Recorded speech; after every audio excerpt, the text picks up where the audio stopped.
This won't take long. Just a quick introduction and we'll get right into it. Good evening to all the beautiful Hey, people out there I'm the one listening that's to this supposed... adorable little Are radio you show. even listening to me? Obviously, this isn't the voice of the usual host or co-host, but nevertheless, as is proper etiquette, I shall introduce myself.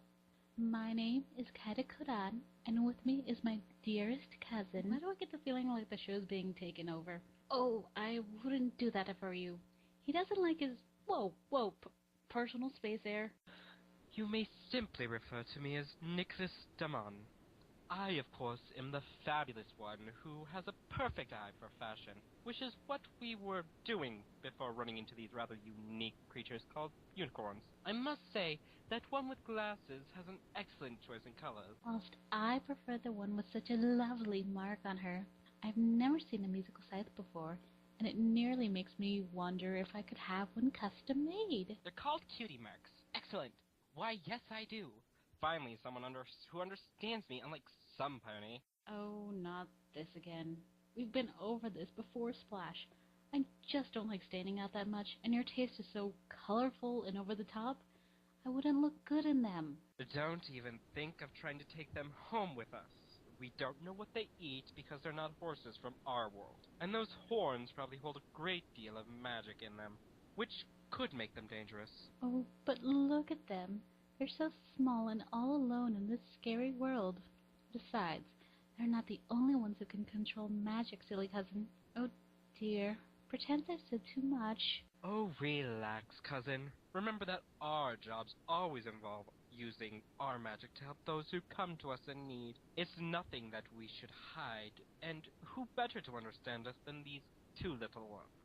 Especially when they can talk. You do make a valid point there. And have you noticed something rather interesting about them? Other than the fact that they can speak and use magic? Their colors and their attitudes. I admit that turning you pink that one time wasn't my best work, especially when you started scaring a few ponies in town. That's because you were running away from me, and I kept messing with my magic. I did apologize to that one pony for turning her roses into carnivorous plants.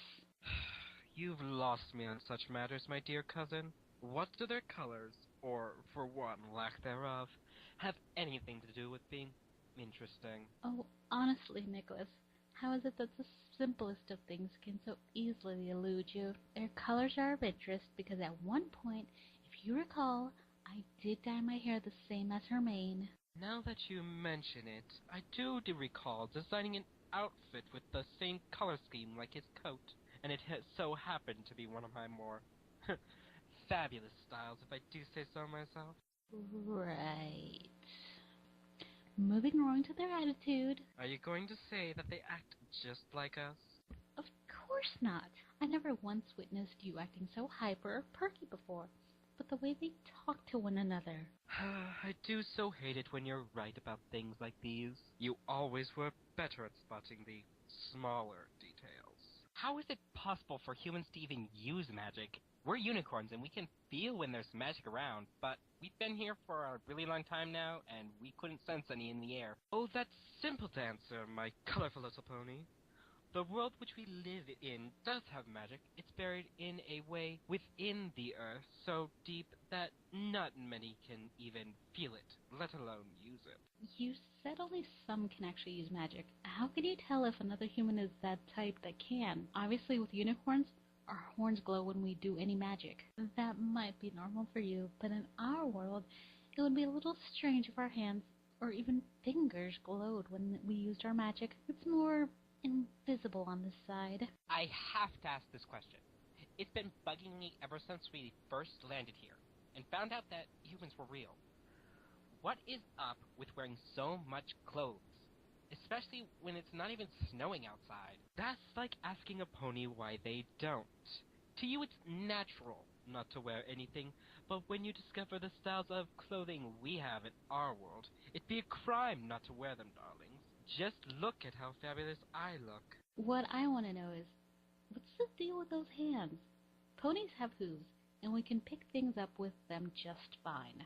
I suppose you could see fingers as extra hooves, due to the fact that for some tasks it doesn't take all 5 of them to complete what needs to be done. Ugh, they're both girls, but they're interested in such boring subjects. Now, fashion, on the other hoof. I'm known as the newest fashionista of Equestria, and every pony comes to me for that extra touch of perfection. You and I would make a great team. You know, that would be an interesting idea. Who knows, between the two of us who obviously have the real taste for fashion, we might come up with the next big thing. So you bear the same role as I do. Then I applaud you in being able to handle him with such patience, since he does seem a bit difficult to deal with. He's really not that bad. I think it's just this world, and not being able to use his magic the way we're used to. Plus, I usually have help keeping him busy, that he's not so hyper all the time. You might want to wait until the end of the show, and maybe when they're out of earshot. If they act the same, then you should know how they'll react in finding out we're plotting together. Don't worry about them. I have a little secret that I can share with you on how to survive being stuck with her so much. Well, that wraps up our show, so until next time. Oh, I just had a great idea. Why don't we invite your friends from that live episode to join us here at the house next time? No way. Not after they kept trying to do things to me in the name of science. Harmony, hey, get back here, Missy! She's rather quick, isn't she? And just like you, never listening to a word I say. Peace, loving cupcake.